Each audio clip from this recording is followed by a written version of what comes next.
Hello and welcome to a new interview from MinnMax. MinnMax is a place about games, friends, and getting better. My name is Ben Hansen. Thank you for being here. Thank you for clicking on this. This is an interview with Mark Healey, who is the co-founder of Media Molecule, the creative director for Dreams, and he has had a wild career, going back to working with Peter Molyneux in the 90s at Bullfrog on games like Theme Park, Magic Carpet, Dungeon Keeper, working at Lionhead on Black and White and Fable, before creating LittleBigPlanet and Dreams at Media Molecule. In this interview, we walk through his wild career of situations like being the first indie game released on Steam with Ragdoll Kung Fu, how Valve was trying to court the creators of LittleBigPlanet to be Valve employees before creating their new studio, how Microsoft lightly tried to get the LittleBigPlanet franchise from Sony in its development, and Mark shares his thoughts on Dreams in retrospect, regrets along the way, whether or not a PC version would have helped boost that to a Roblox level stratosphere hit. We cover a lot of ground in this interview, and so for your convenience, we do have timestamps below so you can jump to the discussion if you just want one particular chunk.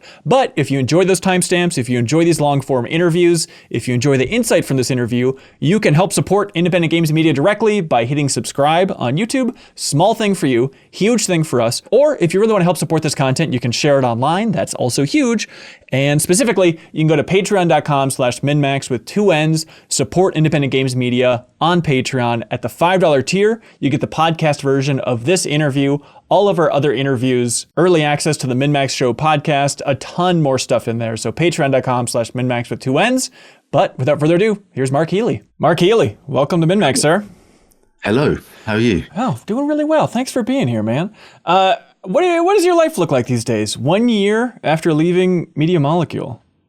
God, what does my life look like? It looks like this room, I suppose. Yeah, for audio listeners, it's a bunch of instruments. It seems like a peaceful room. I mean, if you gotta spend some time in a room, that seems like a good one. Yeah, this is my man cave. This is where all my toys are and where I spend most of my time working now, actually. So what am I doing? Well, I've been very slowly working on my own project, a new personal project. Interesting. Okay. Which has involved me sort of going back to my roots and, getting involved, very hands dirty, programming, art, this kind of thing. So I'm learning, spent a lot of time last year just learning a bunch of new tools, actually, like Blender, getting into the nitty gritty of how to do online stuff in Unity, for example. Yeah. Kind of thing, but very unpressured, if you like. I'm sort of, because I'm not in the mode of like wanting to do a big startup again and get a big team or any of this kind of stuff. I'm at a situation in my life now where I can, I can afford to support myself for a few years and not worry about working really, which is very fortunate. So I'm like, well, I'll, take advantage of that and actually make something that I really want to make and not really have to answer to anyone. I can, make up as I go along, change direction as I please, and do something that really sort of, means something to me, and the target audience being myself, essentially. There's something kind of funny about the creative director for Dreams being like, all right, now I need to learn some new tools of game development. Let me sit down and learn Unity. That's bizarre to hear. Obviously for a long time at Media Molecule, Dreams was the sort of, everything we did was using the Dreams tools themselves, really. Yeah. I was quite familiar with Unity already because I used to actually prototype a lot of stuff in that anyway. But the online side of things, I didn't really have a clue. So I thought, let's dive into that, see if I can get something working. And it's nice just to sort of I'm going to indulge myself and, I can do something that's completely left field and wacky and not really worry about whether it, hits all the right data points and the target demographics and all this kind of stuff that you're forced to be enslaved to when you're in a sort of more corporate kind of structure. So I'm gonna, indulge myself basically.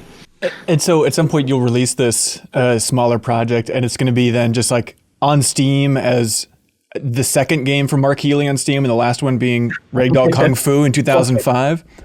Possibly. I don't know. I mean, the thing that I find is when you start getting, when you actually start doing these things, other things happen.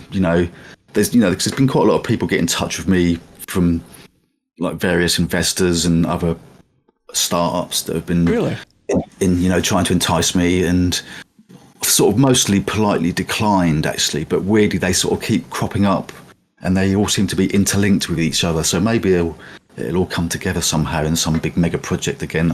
I don't know, but the point is, it's I'm just really allowing myself to just to sort of float in the sea of it all, and I'm doing stuff, but I'm also sort of being dragged along by things that happen. So it's really, it's really exciting. Yeah. And the other thing that I'm doing as well, actually, is I am actually doing some freelance work that I'm working on a top secret project. I suppose I shouldn't say anything about it, but with an really old friend of mine that I've made many games with in the past. And that was really just like, oh, I like what you're doing. I can help out there. And that's kind of turned into, I'm sort of spending quite a few days a week actually helping out on that, really. And it's a really good opportunity for me to get my hands dirty again and learn. I'm doing lots of things from coding to writing shaders to animating, and it's kind of forcing me to learn the stuff that I need to learn for my own project, which is really cool. So that's going on as well. So that's going to be quite exciting when that is announced, I think, because that's actually looking really cool. And imagine a lot of indie developers watching this are like, what a life where you just are working and tinkering on your own projects, and people are just constantly reaching out to you and trying to offer you money. Like, what is going on in this investment community? It's not quite as intense as that, but there's been a few people that just got in touch from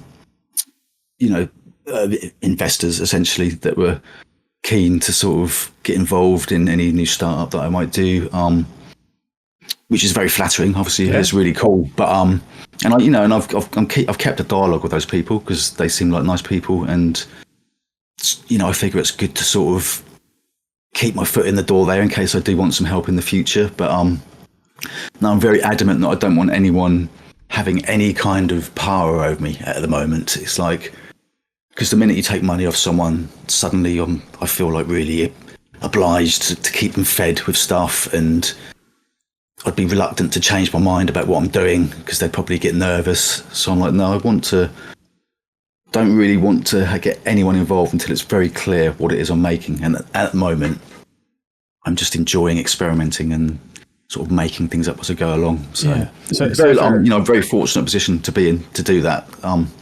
But I figure I can, so I sort of owe it to the universe to do that, really. Yeah.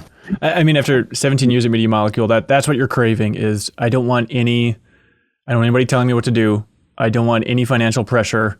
I don't want to have to support people below me. I just want to go off and do my own thing and get my hands dirty. Yeah, exactly. I'm not getting any younger.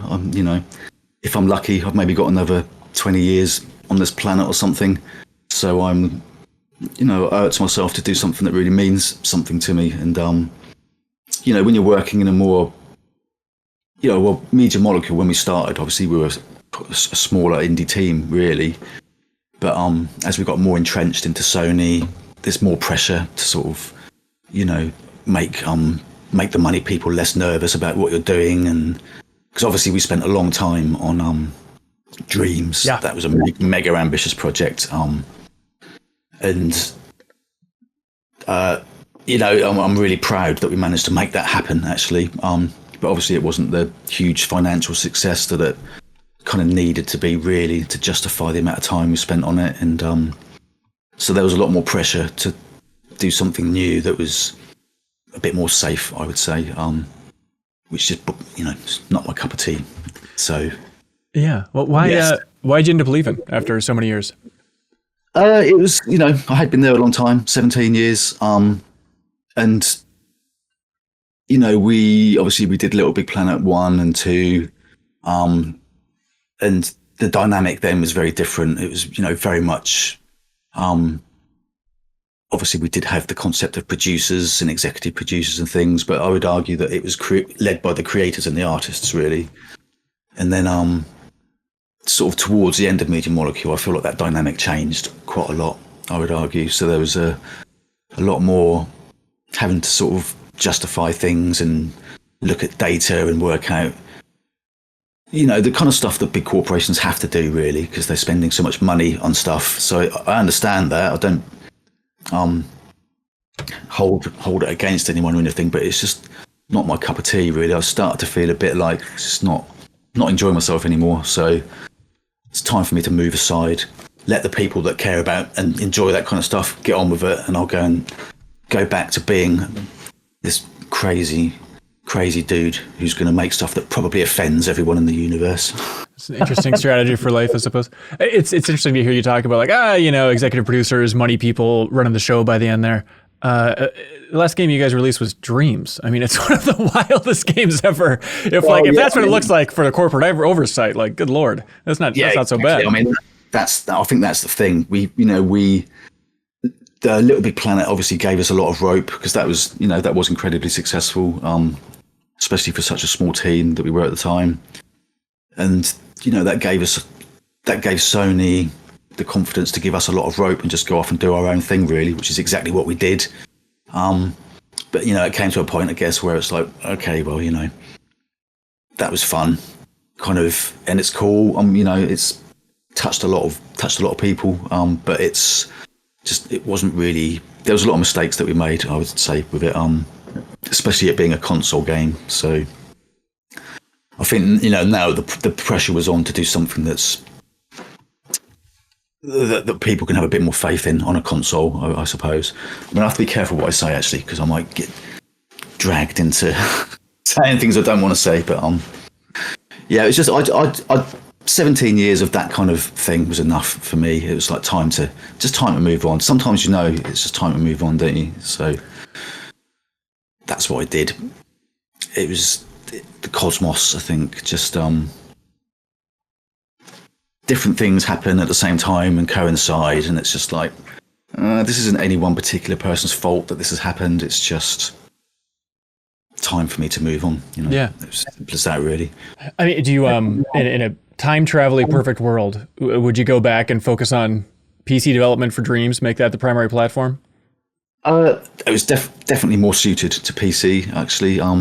It's a real shame that we never got to go follow through with the PC version, because that's obviously more suited to it, I think.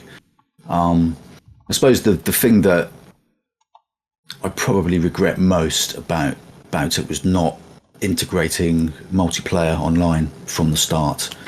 I think that would have made a big difference. And it was always intended that we would add that, and in fact we were in the process of doing that, but it just wasn't to be, unfortunately. But if you look at things like Roblox, obviously, or Fortnite even, I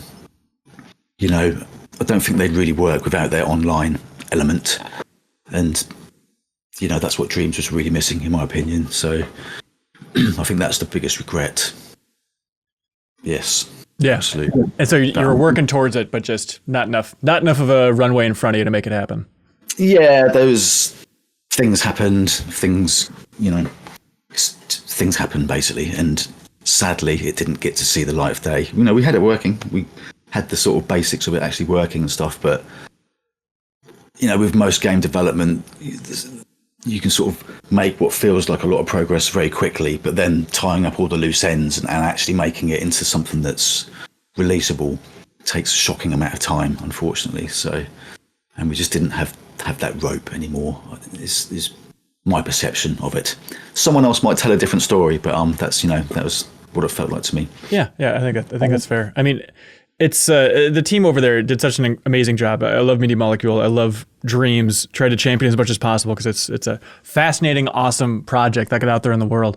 I mean, I think I'm speaking for some Media Molecule fans of that it's such a talented team over there. Obviously, still there's some people that left, but still there's so much unbelievable talent. But I think there's a general feeling of just kind of worrying about them. We love the fact that every once in a while we can just look over and be like, oh, thank God Media Molecule is still pumping out some weird stuff. They feel kind of immune from the pressures of the larger game industry. And I know on the inside, I'm sure you're all running around with your hair on fire to make it happen. But should we be worried? Do you have a message for fans of Media Molecule out there about just like the future of that studio? I think it's in good hands now. Obviously, I mean, I don't know exactly what state their project is in now that they're making. I don't think it's secret news that they are working on a new IP, for example. I would dare to go as far as saying it's more of a game than a creative tool, for sure, from what I understand about it. So I think, the Sony have still got a lot of faith in Media Molecule. So I'm sure at the very least they're going to get to make this game and hopefully, get back into the money making books again, let's say. Yeah. So and I've got a lot of faith. I've got a lot of faith in the people that are still there. I think there's some amazing people. I'm still in touch with a lot of them. So it's I wouldn't worry too much. But then again, take everything I say with a pinch of salt, because it has been pretty crazy times the last few years, hasn't it, for the games industry? There's been a lot of big layoffs. Obviously, Sony London studio got completely shut down, didn't it? Yeah. And again, I'd already left by then, so I'm not party to any of the ins and outs of that, but I can imagine in some boardroom somewhere it was probably a bit of a choice between Media Molecule and London studio. Who knows? So yeah, fingers crossed they get to at least try and get this game out. I'm sure they will. Yeah, that's great. Well, just to get you in a fully reflective mood here, do you like looking on your own past? I mean, you still love tinkering on Commodore 64 projects. Is it nostalgia for those days of game development, or just for those tool sets in particular? Do you like looking in the rearview mirror here? Yeah, no, it's fun. I mean, funnily enough, actually, I went to the pub last night. There's in Guildford, which is just up the road, and that's where Media Molecule and lots of other games companies exist. It's like England's little Silicon Valley, if you like. There's a little get together once a month with Guildford game developers. So I just rocked up there and saw quite a few old faces that I've worked with in the past at various companies. And it's inevitable we end up talking about, the good old days and various things that we got up to and all that. So no, it's fun. I like to do that. And actually, the project that my personal project is actually all about that, if you like. It's all about sort of how could I say it? It's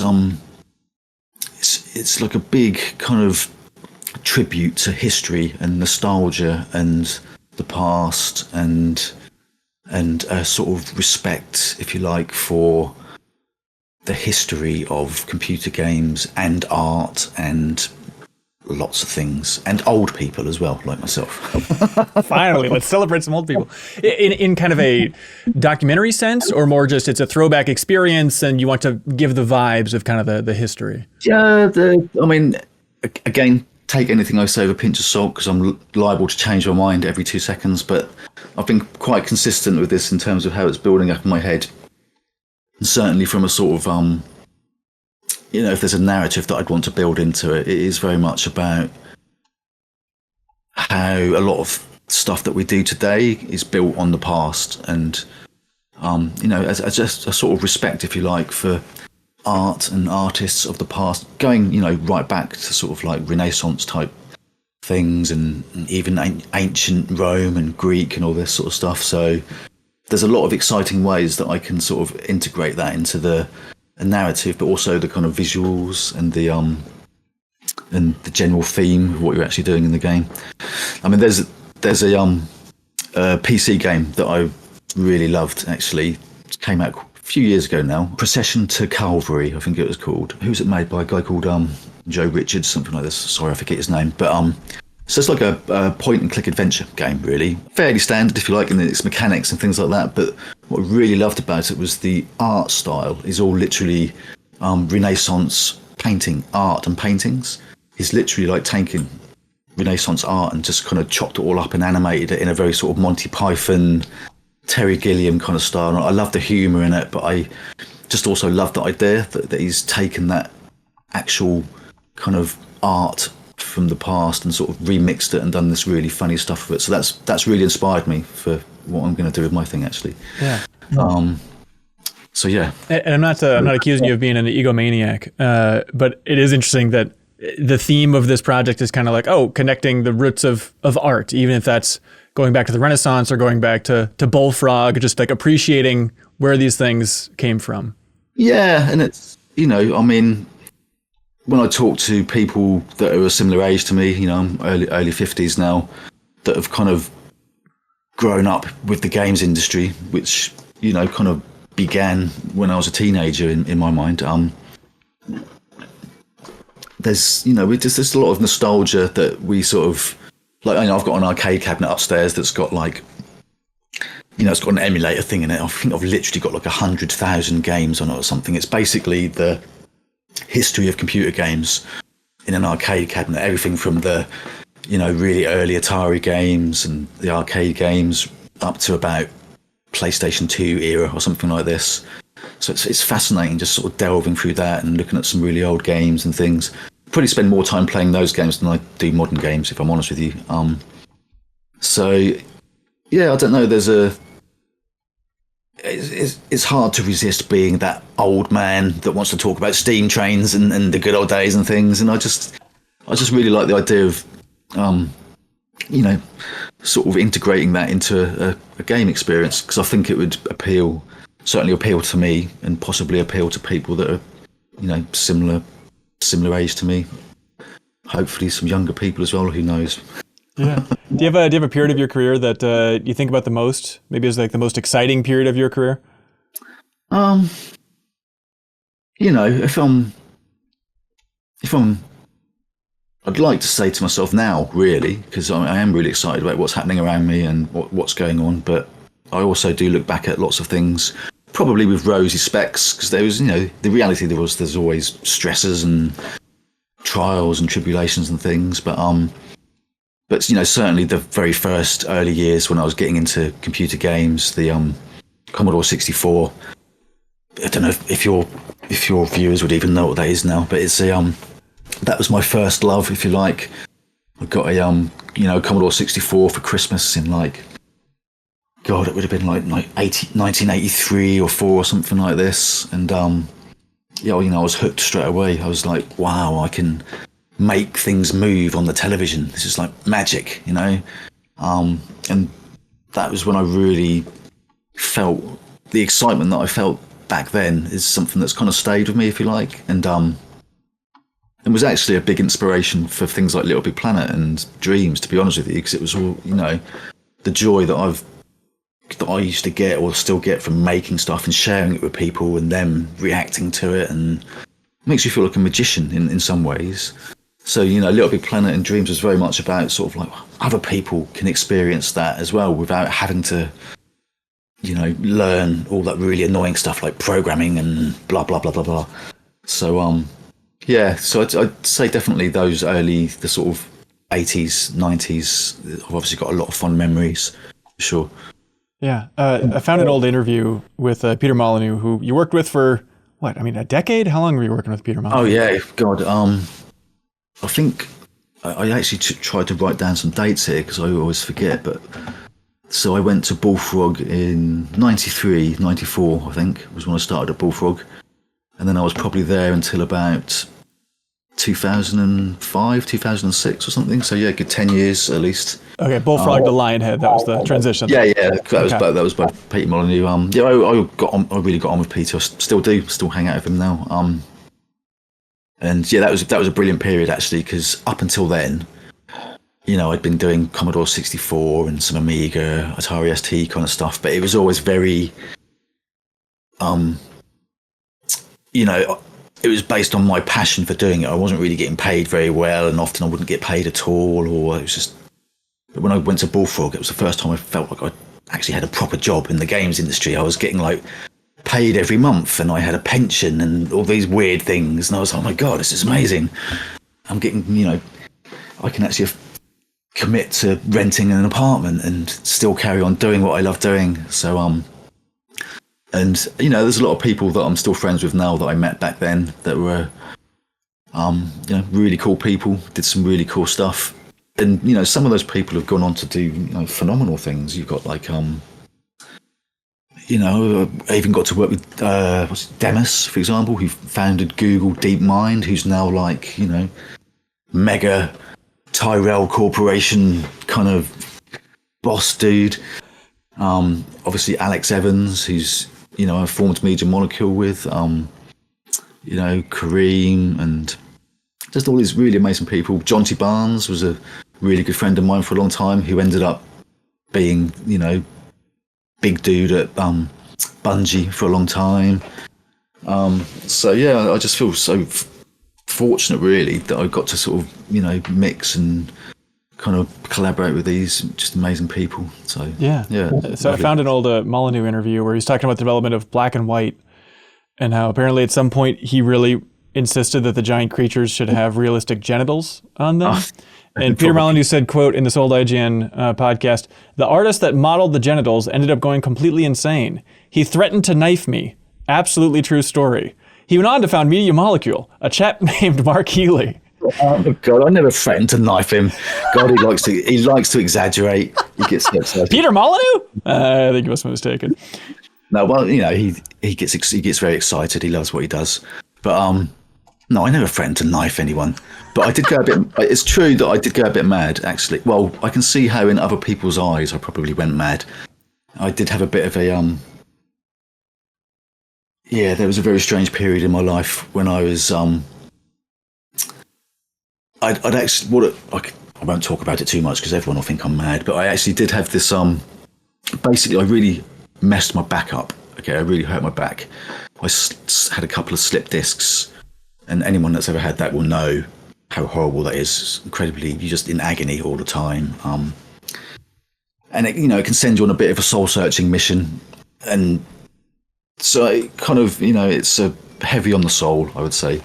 And I actually got in search of a cure, if you like. I went through everything from chiropractors to physios. Because the thing is, I was quite young, actually, when it happened to me. I was like early 20s. And the sort of doctors wouldn't even believe me that I was in so much pain. They're like, "You're too young to have a slip disc. Just take some painkillers, it'll go away." And it didn't. And I actually went on a complete mission to learn about backs, and I even became a Reiki master, which is like a sort of hands-on healing art where you channel energy and all this kind of stuff. And actually, that it ended up having some quite profound effects on me, I have to say. And to cut a long story short, I had this real kind of mad experience where I sort of had I think the technical term for it is like a Kundalini awakening or something. I didn't know that at the time, but when I looked back after the event, that seemed to fit what happened to me. And it's a sort of like a I don't know. It sounds so crass and cheesy, really, but it was almost like a rebirth. I felt like a born again kind of. I'm not religious at all or anything, sure. But when I see people having their born again experience and things, it was very much like that. And I remember going into work the next day, like, it's like I'd taken some mushrooms or something. My eyes were like, zing! And people are like, "Oh my God, what's happened to you?" And I was just, I feel like I woke up last night. And basically, I think because I wasn't really prepared for what had happened to me in terms of any kind of, spiritual training or energy work or whatever you'd want to call this kind of stuff, it did start to send me a little bit mad because I was, sensing very strange things. Like, I could see lots of colours around people, and I felt like, if you've ever done any sort of psychedelic drugs or anything like that, I'm sure you haven't, but you might know some people that have, your senses go a bit crazy, and you can sort of become very empathic towards people, and you can pick up on things that you wouldn't normally pick up on. And basically it got stronger and stronger, and I did end up feeling a bit crazy because I just wasn't really ready for that kind of experience in my life, I don't think. So that'll be what Peter was talking about, I imagine. And so that was when you were developing Black and White. Do you think that had a tangible impact on the development of Black and White from your perspective? I remember it sort of came to a head one day, actually, and it was basically, it got to the point, I mean, that in their minds, I probably I heard a nervous breakdown, which is maybe what it was, but okay. For me, it felt like a complete spiritual awakening, actually, and I just felt like I was in tune with the universe, and I understood my place in the world. But it was very hard to explain that to people because they think you're just mad. And I probably was a little bit mad, but it's something that stayed with me. And I remember I thought, okay, I'm just going to take some time off work. Went back to see my family in Ipswich, and met with some people, and I was really in the clouds, I suppose. It was almost like being really high on mushrooms or LSD or something like this, but it wasn't anything to do with anything like that. It was just this weird, I think because I've been doing so much of this energy work with the Reiki, and I'd also started doing a martial art called Wing Chun Kung Fu, which doesn't sound like something that's very compatible with back problems, but I wasn't doing a lot of fighting. I was doing a lot of the what you call the forms, which are sort of like, breathing and breathing kathas, is sort of like moving meditations, if you like, and it builds up lots of energy in you. And I got the thing that induced that experience, I think, was me just unblocking myself and having this real kind of epiphany, which was actually a big inspiration behind Ragdoll Kung Fu, funnily enough. Right. There's all the, maybe it looks cheesy, but all the chi power and all that kind of thing actually meant a lot to me at the time, because it was something that I was actually personally going through in experience. So I can't believe I'm talking about this stuff, actually. You've sort of dragged this out of me. No, it's interesting to think of, like, I don't know, maybe it was the best working environment possible, but I'd imagine those hours in those days, you're putting in a lot of hours working on stuff at Lionhead. And so I'm imagining you having this religious epiphany / nervous breakdown amidst probably a lot of crunch and overtime trying to ship a game as ambitious as Black and White. Yeah, maybe. But I mean, to be honest with you, I was always quite reluctant to do any crunching or anything, and I was quite, I had the confidence to say no, essentially. And there was a lot of people around me that were crunching and doing lots of long hours, but for me, I could see that it was counterproductive to do that kind of effort. Really, you end up actually slowing down, really. So I would be quite adamant about not working too much time. And if I wanted to go off to a festival, Glastonbury Festival, then I went. Well, some of my friends stayed behind because they felt more guilty, but I was like, no, I'm going to go and enjoy myself. So it wasn't too bad with that. But I did work a lot. I didn't have a wife at the time or children or anything. So, and I did love what I did, so I did put a lot of time in. But no, I was very conscious of not overworking myself, to be honest with you. Yeah. And that was something that was really important when we started Media Molecule. We were very adamant we're not going to have this crunch culture. People need to have, you've got to have a balance in your life with these kind of things. And it actually you end up being much more productive, I would argue, when you've got a more balanced life like that. Yeah. Do you feel like that worked out okay, having that mission? I feel like every studio is going to have that mission starting out of like, yeah, over here we don't believe in crunch, and then you either succeed or you don't, but you feel like you pulled it off by and large? Yeah, no, I think we were pretty good, really. Okay. I mean, it's inevitable towards the end of a deadline. There's going to be a bit of extra work and stuff, but and there might be people that you find who worked at Media Molecule like, that Mark, he doesn't know what he's talking about. He was just off having fun while we were all crunching or something. I think we were pretty good, and lots of us were starting to have families and things like that, and we were very conscious of people needing to spend time with their families and things. So no, I think we were pretty good, to be honest with you. Yeah. I tried booting up Ragdoll Kung Fu earlier this morning on Steam, and I couldn't get it up and running. But it's cool that it's still up there, man. Yeah, no, I tried myself recently, actually, and I was like, it doesn't work, which is probably really bad. And even worse is I can't remember how to log in to that account. Oh, no! Because I've probably got about 10 different Steam accounts, because, obviously that Ragdoll Kung Fu was one of, if not the first game on Steam, which is... Indie game. Yeah, the first non-Valve game, if you like, the first third-party game. So I was a bit of a guinea pig when they were sort of setting up various things. So I remember at the time going through about 3 or 4 different accounts for various reasons. And, I think it was about 2 years ago, I was like, I should really try and log in there and sort this thing out, because they sent me an email saying that they couldn't pay me royalties anymore. Because I was still getting royalties up until a few years ago. Not much, like $100 a year or something. But sure. But I had to fill in like an American tax form, a W8BN or something, I think it's called, and I just tried to log in, and I got locked out of my account and all this kind of stuff. And I was like, sorry, I can't be bothered. I'll just leave it. So it's but I wanted to just log in and just make it free, essentially. But yeah, I mean, you were the first indie game on Steam. You think you could call up Gabe at this point. Someone at Valve can help you out for like logging into that old account, right? I did. I sent a text. I sent a message through the normal channels, if you like, their community managed and things. I got you're never going to hear back. Oh, you actually heard back? I got a thing back saying, oh yeah, you need to do this, that, and the other, and I think I did it and got it wrong, and I was locked out even more or something. Jesus. Come on, take this in spirit which is intended. Your Steam history. Somebody at Valve, please help Mark Healey out. Because that could be so cool. Yeah, please, maybe I can sort that out for when I finish my next project. Yeah, it could be so cool to have that on the same account as Ragdoll Kung Fu on there. Yeah, exactly. That seems. I mean, I've got the Steam account that I use now for playing games is working, but that's completely unconnected to the one that Ragdoll Kung Fu is on. So, your history with Valve, I'm really curious about it because I was learning more about The Room, which is confusing. It was a game that you and some other folks were making back in 2005, not the mobile game The Room, which wasn't that also made in Guildford? Yeah, that's actually an old friend of mine, and some people that I used to work with, a guy called Barry Mead, and a bunch of people that used to work at Criterion actually, but I knew Barry from working at Bullfrog. Whether that was inspired by the thing that we did or not, I don't know. But sure.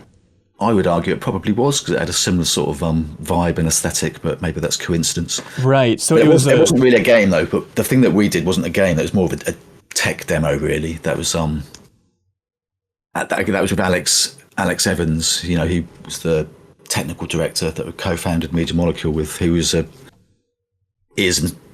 still is, you know, complete genius basically. And all the rendering stuff that he was doing at the time is pretty standard now, but at the time it was, you know, pretty futuristic, really ahead of its time.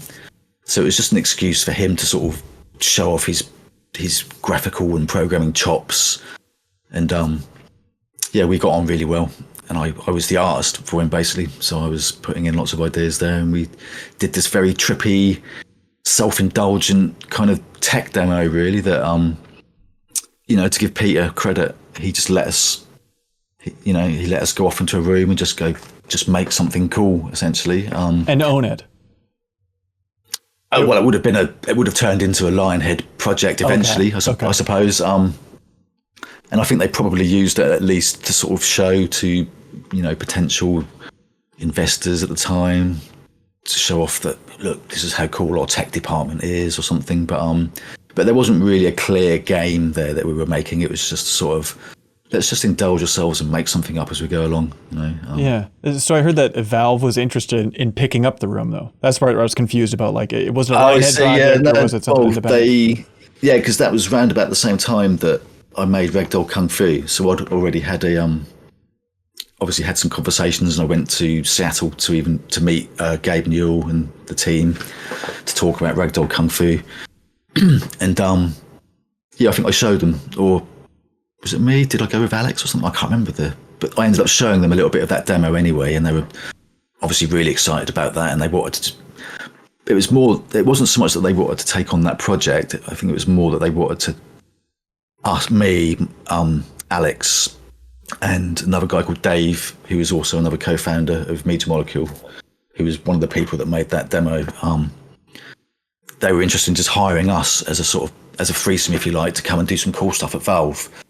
And it's interesting that they went on to do Portal, obviously, which some of the ideas in there existed in our demo.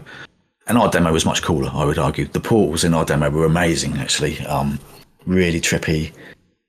But like I said, it wasn't actually a game. It was just a demo, really. Right. So it was kind of some portal tech going through windows and paintings and stuff like that. And so what can you figure out the chronology of how that all worked? Like, was it a matter of just Valve was interested in portal tech, or did the team behind Narbacular Drop see The Room demo? I don't actually know. I mean, I suspect the reality is that game was already in existence, or was already in development, I think. And so it might be, maybe they saw that and they could see that was relevant somehow to that thing that was happening. Completely don't actually know. I'm just guessing now. But but I don't think it was a case of like, oh, they saw that and they were like, wow, that's a cool idea. Let's make a game. Yeah. I don't think it was like that. Sure. So why'd you say no to Gabe? Well, it was kind of, it was a close shave actually, because we did. Initially, I went to Seattle on my own after they saw Ragdoll Kung Fu. So I got invited to GDC based on the strength of Ragdoll Kung Fu, something that I'd put online. And I went to this thing called the Experimental Games Workshop, and turned up there, showed the game to a room of people, and some people from Valve were actually in the audience, and they approached me afterwards, and they were like, we're going to start putting third-party games on Steam. We'd like you to be first game based on what we've seen. I didn't even know what Steam was at the time, or who Gabe Newell was, or anything. So I've always been in a bit of a bubble. But Alex was with me at the time, and he's like, "That's Gabe Newell, man. He's one of the original dudes from Microsoft. He's big news. You've got to say yes, go and see these people." So I was like, "Yeah, cool." So I got on a plane the next day to Seattle and met with met Gabe and get the name of the guy that I actually dealt with, Doug Lombardi. I think it was. Yeah, I think it was. And they offered me a contract on the spot. They were like, "Right, we'll give you some money up front if we agree to put the game on Steam." And I was like, "Awesome." Slightly scared because I was like, "I've got to finish this thing now." But so that was my sort of first introduction to Valve. But then maybe a month later, something like that, invited us all over again, but with Alex and Dave, because they're interested in us as a sort of team, I suppose. And they sort of wined and dined us, and sort of they put our chaperone was, God, I'm so bad with names, but the dude that did Gollum in Lord of the Rings, Andy Serkis.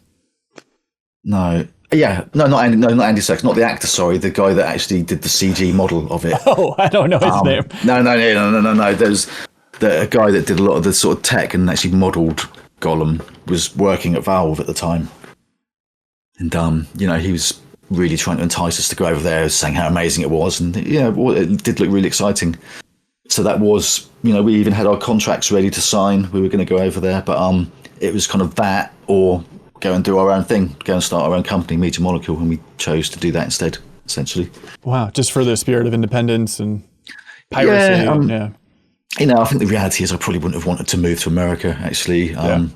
Not because I dislike America, but it's just I'm a bit of I like living in England. I've got my family and my friends, and that's a bit too scary to go and move to another country for me at the time. So, we rented our own thing. So there's a universe where you guys weren't so partial to England and said, "Yeah, let's go for Valve," and then you would have made some Portal game and derailed the Portal from ever developing, and maybe made LittleBigPlanet as a Valve property as the follow-up to Half-Life 2. What a weird world. Who knows? Yeah, I mean, I think the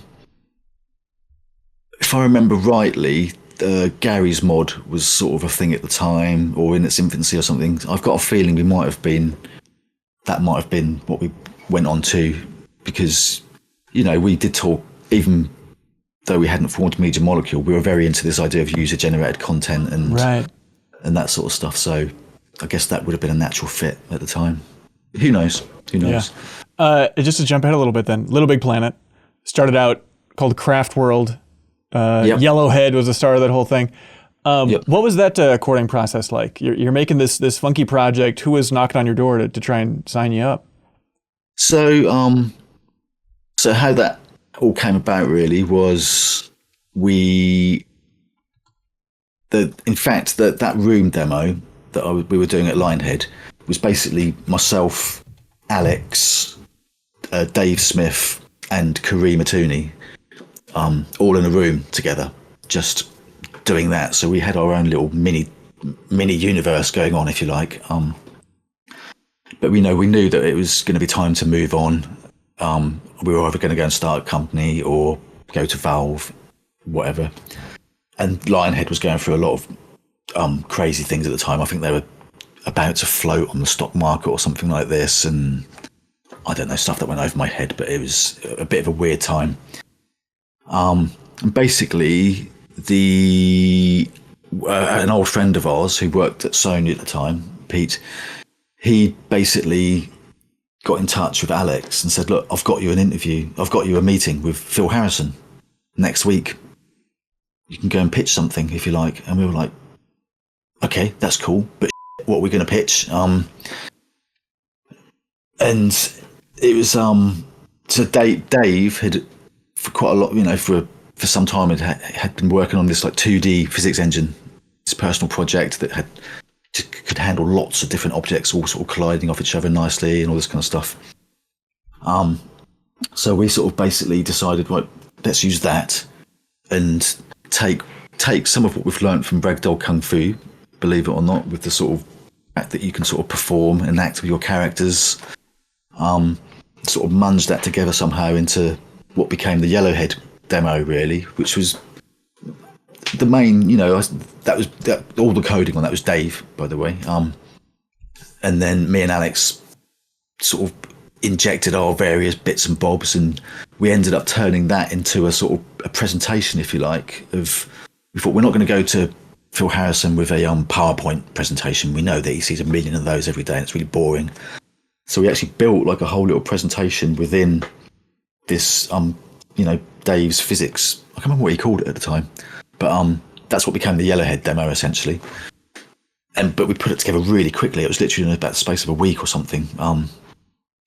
And Phil Harrison was basically tempted or blown away enough to sort of agree to fund us for like 6 months to turn it into something else. So that's what we did. We got some money for 6 months and went off and did it slowly became what we showed at GDC, the first LittleBigPlanet demo thing. So was that Sony kind of locking it down as this is a Sony project now because of this funding? Well, obviously, because we took money off them, that was it. Well, actually, I say that. The funny thing is, we actually didn't have anything in writing to say that we were actually going to continue with them, or even that they even owned what we were doing. It's my memory of it. And actually, I do remember after we showed, I think was it after we showed the thing at GDC? Or before, someone from Microsoft actually was on the prowl, and they were actually quite, they were kind of trying to steal us, if you like, from within, with going with Sony. And technically, we could have been like, yeah, let's go with Microsoft. They're going to probably give us a load of money or whatever. But that felt very wrong and morally corrupt. So obviously, we didn't do that. But how serious was that? Was it just like a conversation in a bar of like, hey, you guys? Yeah, I mean, they didn't actually outright say that. They were just sort of like, I always want to meet you guys. I can't remember who it was that came down to Guildford to meet us, but we went out and got a bit drunk. And it was literally just as we were dropping the guy off at his hotel, he was like, but I was on a mission here. I've got to at least say something. And he was just like, oh, by the way, guys, we'd be happy to blah, blah, blah, take you on if you want to jump ship to us or something like that. It was like, and you could tell he was almost embarrassed to say it actually, because it would have been a very naughty thing to do. And obviously we didn't, because, we're nice people, and we were, very grateful that Sony sort of gave us that chance. So yeah. in an alternate universe, if that guy stayed sober and had a great pitch, it's possible LittleBigPlanet would have been a Microsoft project. No, okay. No. Okay. No, I mean, the fact that they'd funded it, I'm probably talking nonsense, to be honest with you, but I'm sure there must have been some legal thing in place to say that they owned it. I'm sure there must have been, but when I reminisce with Alex, that's how he tells it, and he does have a habit of sort of rewriting history a little bit sometimes. So everybody does, yeah. Yeah, but no, that would never have happened. We'd already built up a good relationship with the people we were working with at Sony and stuff, so it was just a done deal, really. But nice. Is it bizarre to see LittleBigPlanet continue on? I mean, is it surreal to look at a game like Sackboy's Big Adventure from a couple of years ago and just be like, what is this? Well, yeah, no, it's I mean, the thing that blows me away is how long ago it all was that we did LittleBigPlanet, actually, because time, especially as you get older, like to my age, time kind of speeds up essentially. And in my mind, that was the game that I did a few years ago. But I meet so many people, and and then when they learn that I helped make LittleBigPlanet, they're like, oh my god, that was the game that I loved when I was a small child growing up, and I'm talking to a fully grown adult, and I'm like, this is like old history now, so that's kind of weird, but it's it's great that it did sort of get a life of its own, if you like, and the flame was carried on by Sumo and all those people. So yeah, no, it was really cool, and still a lot of people, have a soft spot for Sackboy and all that. It's obviously quite sad recently that the servers got shut down or whatever it was. That's I don't actually know the specifics of that and why and when, but yeah, obviously that hurt a lot of people in the community, I think. Yeah. So that sort of made me feel a bit sad, if you like. I'd like to think that they're going to at least archive that off or something like that. I don't really know. But, well, it's a weird thing where they said like, oh, we're temporarily taking it down in January.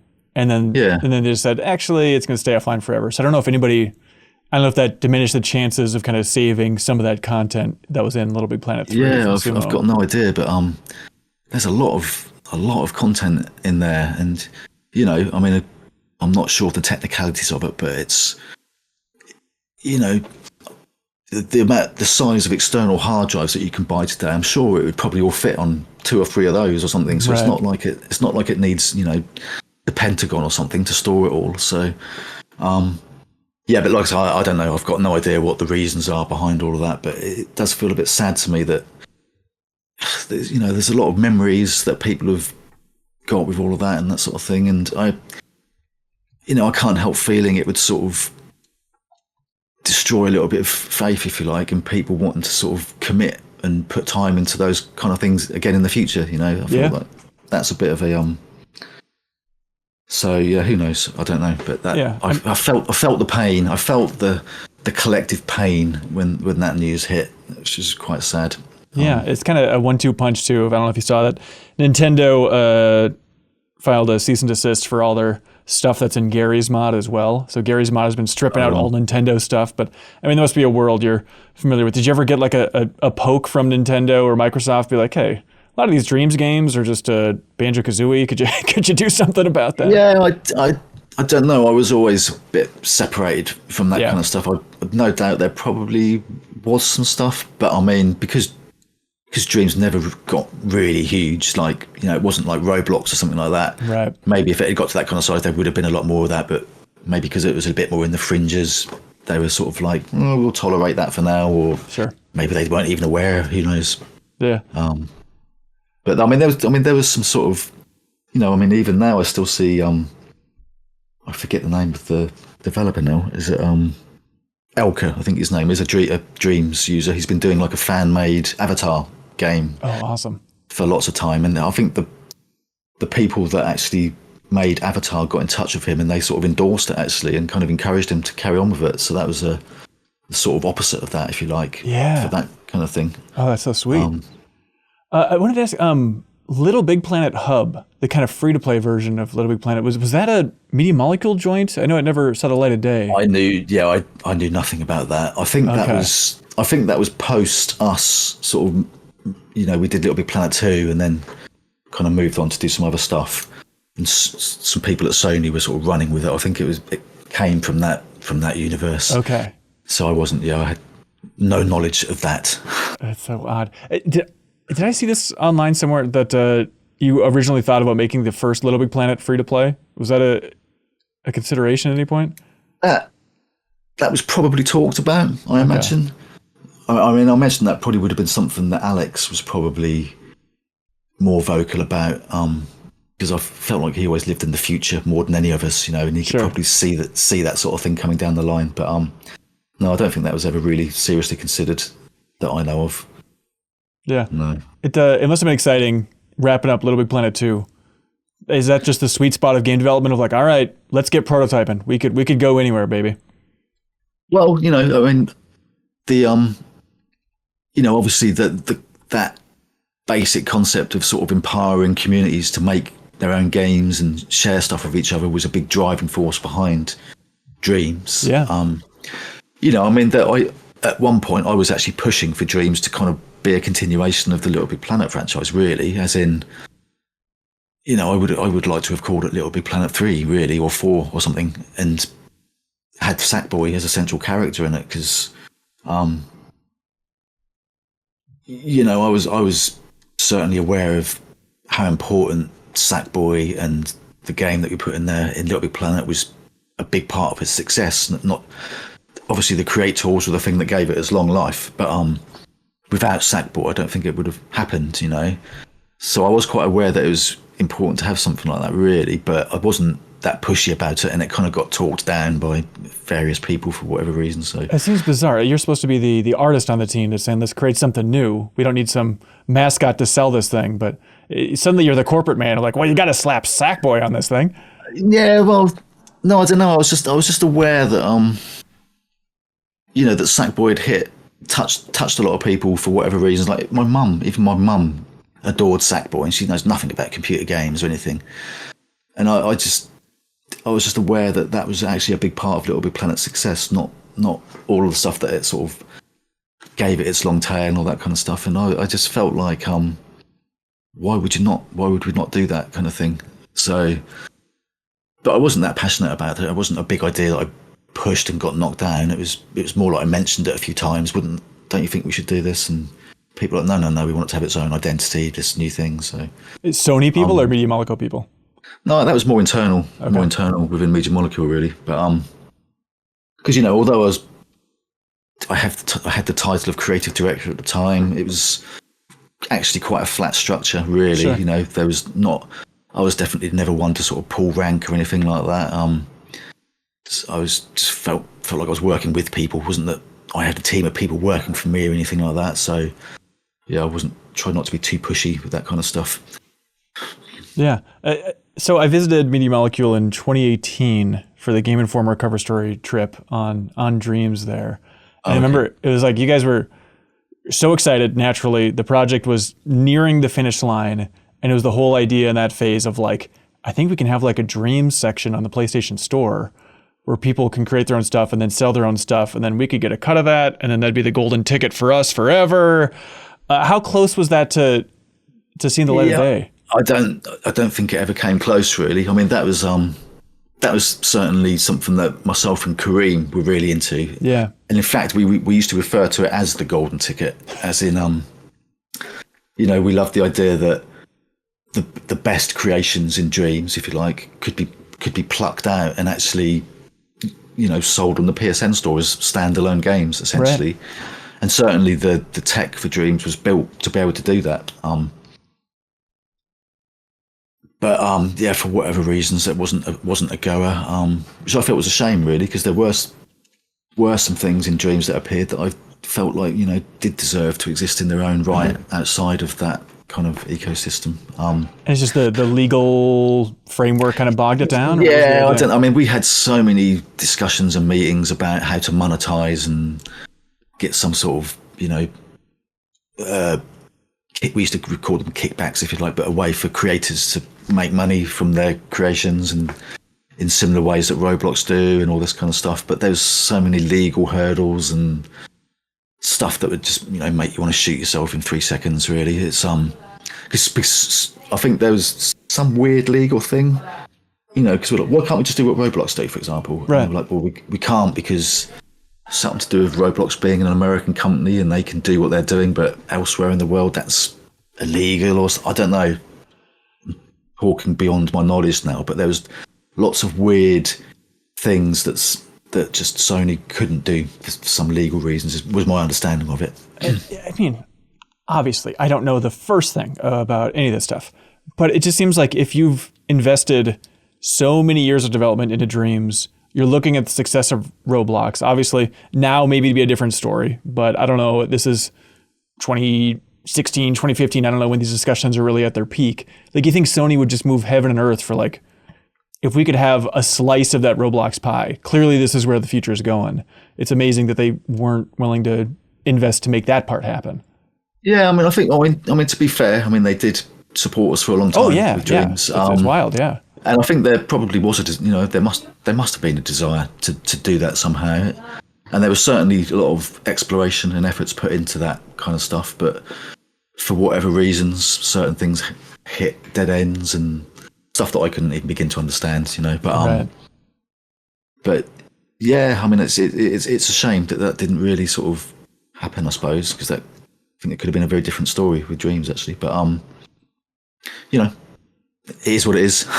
Yeah. I remember you guys were also saying like, oh, there's actually another external studio that's developing a VR game in Dreams right now that'll be released on the store. And whatever happened with that? Oh, yeah, I can't remember actually. I've got vague memories of the actual game. It was a team in Brighton. I forget their name now, but yeah, that just kind of fizzled out for whatever reason. Oh, that's so frustrating. How bizarre. Yeah, I don't know why. I don't know what actually happened there. Yeah. Again, I wasn't that involved with that really. I just remember seeing a little bit of some of the early demos, but Sure. Yeah. Looking back on Dreams, such an incredible project. Is it warm feelings? Is it frustration? What's the overall sensation for you looking back on that thing? No, it's we were so lucky to allow it to be indulged in such a crazy project, really. So I'm incredibly grateful, really, to all the people that allowed that to happen. I loved at the time it was Michael Denny was our main contact at Sony in terms of sort of supporting us, and Shuei was a big part of all of that as well. So there was a lot of mutual respect there. I've got lots of fond memories of all of that, and had some good times. It's amazing that we made it happen at all, really. I think for that thing to exist on a console was, so I'm just I can't have any frustration or bitterness about it if I'm honest. I'm glad that it happened, really. And although it didn't go on to be the Roblox killer or the Fortnite metaverse thing that they seem to be doing very well at, it has, I think a lot of people have gone on, a lot of people that use Dreams and even LittleBigPlanet have gone on to do various cool careers because of it. And a lot of people would always get in touch with me how inspiring it was for what they're doing now in their particular field of stuff. So no, it was good. I think it was a force for good. It had an impact in its own way, I would argue.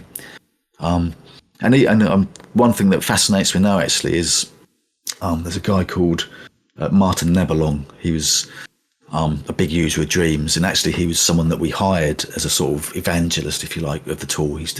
So he got very good at it, and he still now evangelizes it, even though he's not paid to do that by anyone.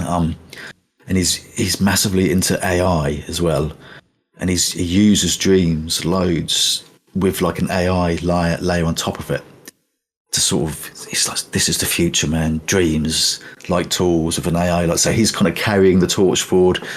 And I've actually had quite a few people get in touch with me from AI startups and things that are interested in getting me involved, but I've sort of resisted. But so it's definitely had a bit of an inspirational impact on tools and game dev as a whole, I would say. So yeah. So I have to be very grateful to have been a part of that. Really, I can't be sad or frustrated about that. It's cool. Yeah, for sure. What do you miss about Mini Molecule? Do I miss lunchtimes? We had okay. we had a couple of full-time chefs that used to prepare lovely meals for everyone at lunchtime. That's nice. And I mean, I would say the people, but I still see those people. I still mix with a lot of them. I saw a bunch of them last night down the pub, in fact. So I still get to have that, really. So no, I don't think there's anything that I miss, really. It was nice having a fat salary. That was good. Oh, congratulations on the fat salary over there. But there's more to life than money, isn't there? And I'm okay. I can survive a few years without that. So no, nothing that I miss, really. Just no, nothing. The car parking space was handy because it was in the middle of Guildford, so I could go and park for free. That was quite handy. That's right. But you're feeling good about where you're at now. Yeah, no, totally. I'm to be honest with you, when I did initially leave and the circumstances around that, I was sad for a little bit. Took me a while to process it and all that kind of stuff. But now I'm so happy that things happened the way they did, actually, because it just feels right. It was the universe saying, well, it's time for you to do something different and be in a different place, and feels right. I'm really happy. Okay, so it was a stressful, traumatic ending, but now. Yeah, no, it just wasn't. It wasn't ideal for me. I'd like it to have been a slightly happier ending than that, but Sure. yeah, I mean, I wouldn't go into it too much, but I was sad for a little bit because it was a big part of my life. 17 years. So it's like ending a marriage or something. Even if it's voluntary, you're still going to have sort of feelings and things to process that take a while to actually surface and sink in. Lots of weird dreams and all this kind of stuff. But How appropriate. But no, it's I'm so much happier now than I was. So yeah. Anything else you want to say? Anything about your history you're dying to talk about that I didn't happen to ask? No, not really. Not that I can think of. I still love it. Still love doing it. That's the main thing. Yeah. Hopefully, I've still got something to offer. So, and whether I have or not, I'm still going to do it anyway because it's just what I know. It's what I've always done. It's what I love doing. So, and I'm just really grateful that I've had the opportunities that I've had really to do what I've done. And fantastic. And it's so much easier now to make a game than it used to be. Yeah. With things like Unity and Unreal and Godot and all these other engines and things. So yeah, I love it. It's all good. It's all good. Slightly sad that there's a lot, been so many sort of layoffs recently in the industry. But I don't know what to say about that. I mean, when you've been in the industry as long as I have, you sort of there's been cycles of that essentially, and it just does feel a bit almost natural that happens. That's not much consolation to someone that's just lost their job, obviously. But I would say if you're really passionate about what you do and you love it, hang in there. There'll be other flowers that pop up that you can go and be a part of and all that sort of thing. So stick at it. Right on. It's all good. Well, hey, Mark, thanks for your time, man. Thanks for unpacking your whole career one more time. Yeah, well, I can't believe that you enticed my mad breakdown episode out of me. I wasn't really planning to talk about that, but it's been nice talking to you. Yeah. You feel like that period of your life kind of defined the second half of your career? Do you still feel like you have a shifted perspective from that period there? I delve in and out of it, absolutely. Yeah. No, it's been the main driving force of my life, actually, if I'm really honest with you. Yeah. Absolutely. Right. Without wanting to sound like some kind of David Icke type character, it's a big part of my of what I do and why I do it. Absolutely. Yeah. Well, hey, you want to play some Pink Floyd to send us out or anything here? I would have done if I'd have had some time to practice, but no, I'm not gonna torture your viewers with any of that. Okay, well that seems fair. But hey, Mark, stay in touch about that project, and please, Valve, reach out, get it on the same account as Ragdoll Kung Fu. That'd be so cool. Oh, yeah, that'd be really nice actually to sort that mess out. Actually. Yeah, absolutely. Awesome. Great. Well, hey, thank you so much, Mark. Thank you so much, everybody, for watching or listening to this interview from MinnMax. You can always subscribe to MinnMax's YouTube channel to find a ton more interviews like it and help support independent games media. We appreciate it. Or if you really enjoyed this interview and you help sharing it, it's appreciated. Or you can go to patreon.com/MinnMax with 2 N's and unlock the podcast version of all of our interviews moving forward and a ton of other goodies. But all right, thanks so much, everybody. See you next time. Bye. Awesome. You've seen the headlines. You know that the media landscape is consolidating. Having truly independent games media is more important than ever. MinnMax can exist independently as a place about games, friends, and getting better, but we need your help. The good news is that it's easy. Just click on that subscribe button or unlock a mountain of benefits by going to patreon.com/MinnMax with 2 N's. Thanks so much, everybody.